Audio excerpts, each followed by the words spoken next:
how do companies go public? How does it happen? How do you create stocks? It's very simple. How all of these stocks, let's just use GameStop, for example. How does a company like GameStop end up becoming a public company? Very simple. They start off as private companies, and there's a few shareholders. And this is not even knowing the history of GameStop. I'm just getting, generally speaking, they start off with as a private company. So watch here. I'm going to turn the page. I'm going to write this down.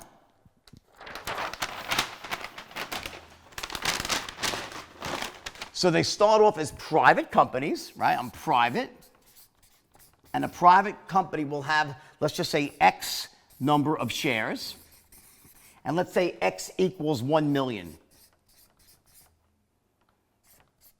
Let's say they have 1 million shares.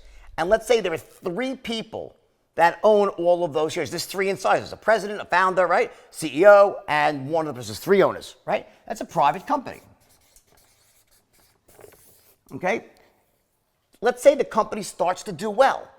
They start to grow. And they say, you know what? I think it will be really good for us to raise some money. We want to raise money so we can grow even faster. Maybe we can make some acquisitions. I'd like to actually be public also. I could start incentivizing my employees by giving them shares of stock or options. So there's different reasons why a company goes public. Maybe they say, you know what, we're doing really well. I'd like to be able to sell a few of my shares and take some chips off the table, but still maintain control. I don't want to sell out. So what happens is a company that wants to raise money, get some liquidity, or incentivize employees, whatever it might be, there's many reasons why, they will approach an investment banker or a lawyer and find out, and eventually, if they can, go public.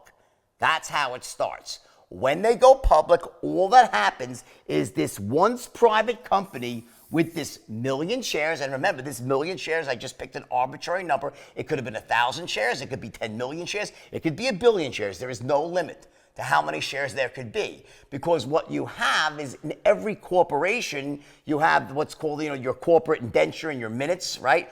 And you can basically have what are called authorized shares. And through any, you could just say the board of directors, and that would be the people owning the company, right? They're going to increase the number of authorized shares, so you could just keep issuing more and more shares. There's just nothing that stops a company from issuing more shares. Why is that important to know?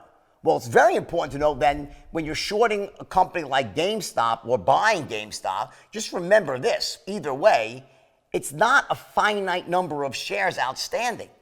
This company can keep issuing more shares. It's not like an investment like Bitcoin, whether you hate it or love it. In other words, Bitcoin is a certain amount, it's a maximum amount of Bitcoins that can ever be issued.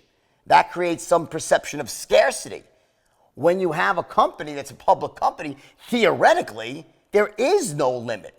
They can keep issuing more and more shares. In fact, I will tell you this, if GameStop stays up long enough, above its fundamental value, if it stays up for a long period of time, mark my words, they're going to start selling and issuing more shares and raising money.